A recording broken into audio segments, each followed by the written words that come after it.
तो देखिए यांत्रिक उपाय के अंतर्गत क्या होता है, जुताई या बुआई की जाती है। और ये कहां पर होगी, ये कहां पर होगी, ये पर्वतीय या ढलानी क्षेत्रों में या पहाड़ी क्षेत्रों पर होगी। ठीक है, पर्वतीय या ढलानी क्षेत्रों पर होगी। इसके अंतर्गत हम लोग क्या कर सकते हैं, इसके अंतर्गत हम दो विधियों का प्रयोग कर सकते हैं। सबसे पहले समोच्च कृषि और दूसरा जो है वो है सीढ़ीदार कृषि। समोच्च कृषि में क्या किया जाता है, तो समोच्च कृषि में पहाड़ी या ढलानी इलाकों पर क्षैतिज रूप से कृषि कार्य संपादित किया जाता है। इससे क्या होगा, क्षैतिज रूप से कृषि कार्य करेंगे तो मान लीजिए पानी के द्वारा या हवा के द्वारा यहां की जो मृदा है वह यहीं पर रहेगी, इससे नीचे की ओर नहीं आएगी। ठीक है, तो हर क्षेत्र में अपनी अपनी मृदा अपने अपने क्षेत्रों में रहेगी, तो इसी को क्या कहते हैं, समोच्च कृषि कहते हैं। वहीं हम लोग अगर बात करें सीढ़ीदार कृषि की, तो सीढ़ीदार कृषि में क्या किया जाता है, पर्वतीय या ढलानी क्षेत्रों में क्या किया जाता है, चाय, कहवा, रबर, ठीक है, मसाले आदि सभी की खेती की जाती है और यह भी क्षैतिज रूप में की जाती है, क्षैतिज रूप में की जाती है। बस अंतर क्या है, तो अंतर यह है सीढ़ीदार कृषि में इनके जो किनारे हैं यहां पर मेड़ों का प्रयोग किया जाता है, मेड़ लगा दी जाती है। ठीक है, यहां पर मेड़ों का प्रयोग किया जाता है और इस प्रकार से कृषि कार्य करके हम मृदा अपरदन को संरक्षित कर सकते हैं। ठीक है, अब हम बात कर लेते हैं जैविक उपाय। जैविक उपाय के अंतर्गत बहुफसलीय संचयन या मल्टी क्रॉपिंग बोल सकते हैं इसको, मल्टी क्रॉपिंग फार्मिंग। ठीक है, इसके अंतर्गत क्या किया जाता है, एक ही खेत के अंदर आप लोग लिख भी लीजिएगा इस बात को, एक ही खेत के अंदर विभिन्न प्रकार की फसलों को उगाया जाता है। ठीक है, जैसे एक खेत है, इस खेत में हमने क्या किया, एक क्षेत्र में गेहूं का उत्पादन कर लिया, दूसरे में चावल का उत्पादन कर लिया, तीसरे में दाल, लहसुन, प्याज, ठीक है, और पशुओं के लिए चारे, दाल, मटर आदि सभी का उत्पादन कर लिया, जिसकी वजह से क्या होगी, किसान को इनका फसलों का दाम अगर कम भी मिलेगा तो किसान मैनेज कर सकता है, कम से कम आत्महत्या तो नहीं करेगा। ठीक है, उसके बाद क्या कंट्रोल कर सकते हैं इसकी वजह से मृदा को अपरदित होने से भी रोक सकते हैं। तो इसी को हम लोग क्या कहते हैं, बहुफसलीय संचयन कहते हैं।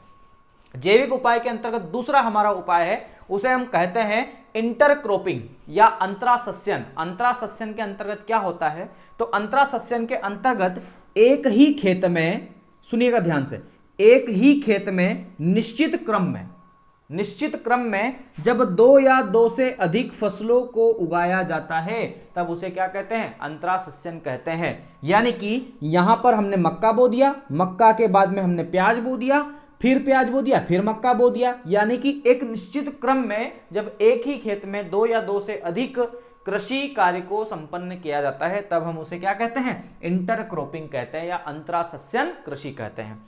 अब हम बात कर लेते हैं मिश्रित कृषि।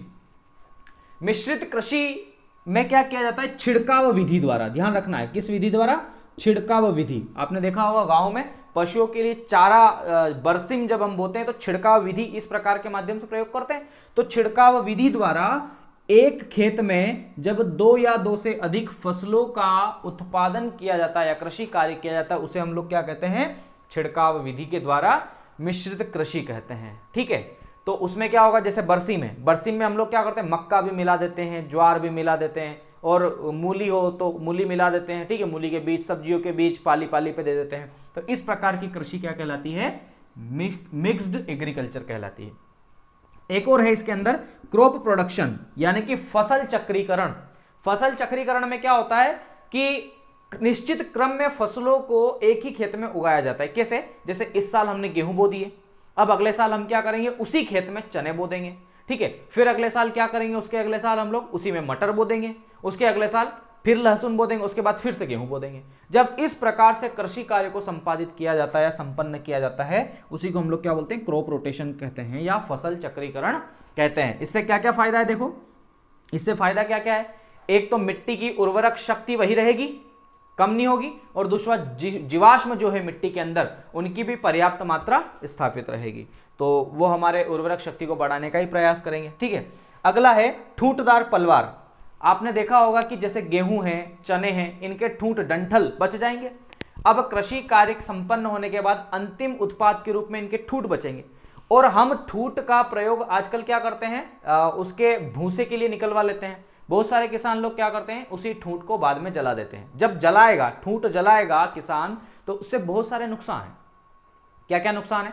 एक तो मिट्टी में जो जीवाश्म है, मिट्टी में जो जीव है, जिसे ह्यूमस भी कहते हैं, ठीक है, वहां पर जो जीव है, वहां पर जो नमी है, वो उस आग के कारण क्या हो जाएगी, उस आग के कारण समाप्त हो जाएगी। और जब समाप्त हो जाएगी तो अगली फसल हम बोएंगे तो क्या उर्वरक शक्ति वह मिल पाएगी? हमें नहीं मिल पाएगी। तो हम लोग क्या करेंगे, ठूंठदार पलवार में, जिसको मल्चिंग भी कहते हैं, उसको हम लोग क्या करेंगे, उन ठूंठ को पड़े रहने देंगे और वहां पर पंजा या पंजे की सहायता से क्या करेंगे, भूमि को उल्टा देंगे।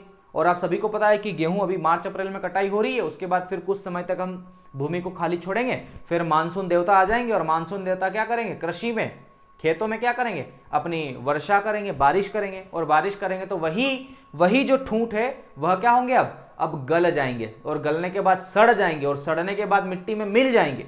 और मिट्टी में जब मिल जाएंगे तो मिट्टी की उर्वरक शक्ति को और ज्यादा बढ़ा देंगे। तो इसी को हम लोग क्या कहते हैं, ठूंठदार पलवार कहते हैं।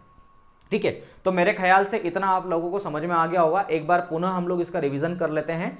मृदा संरक्षण के उपाय के अंतर्गत हम लोग दो प्रकार के उपाय देख सकते हैं। सबसे पहला है यांत्रिक उपाय, जिसमें जुताई, बुआई आदि के माध्यम से पर्वतों या ढलानी क्षेत्रों में कृषि कार्य किया जाता है। इसके भी दो प्रकार है, समोच्च कृषि और सीढ़ीदार कृषि।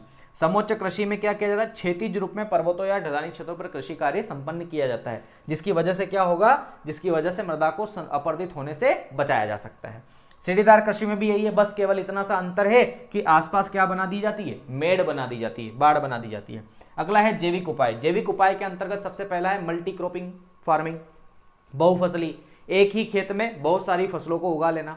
ठीक है, उसके बाद है इंटर क्रॉपिंग, अंतरा सस्यन। उसके अंतर्गत क्या होगा कि निश्चित क्रम में दो या दो से अधिक फसलों को एक ही खेत में उगा लेना, उसे क्या कहते हैं, इंटर क्रॉपिंग कहते हैं। अगला है मिश्रित कृषि, एक ही खेत में छिड़काव विधि के द्वारा दो या दो से अधिक फसलों को उगा लेना, यह क्या कहलाता है, मिक्स्ड एग्रीकल्चर या मिश्रित कृषि कहलाता है।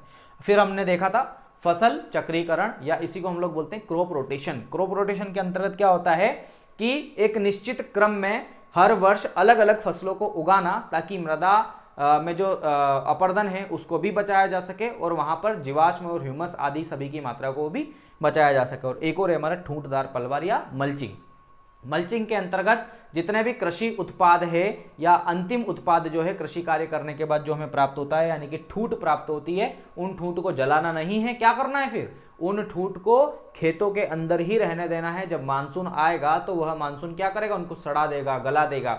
और इस प्रकार से उस कृषि में या वहां की मिट्टी में उर्वरक शक्ति को बढ़ाया भी जा सकता है, मृदा अपरदन से बचाया भी जा सकता है। तो मेरे ख्याल से आप सभी को यह सारी चीजें समझ में आ गई होगी। आज के लिए इतना ही, मिलते हैं अगली बार इसके तीसरे पार्ट के साथ। तब तक के लिए नमस्कार।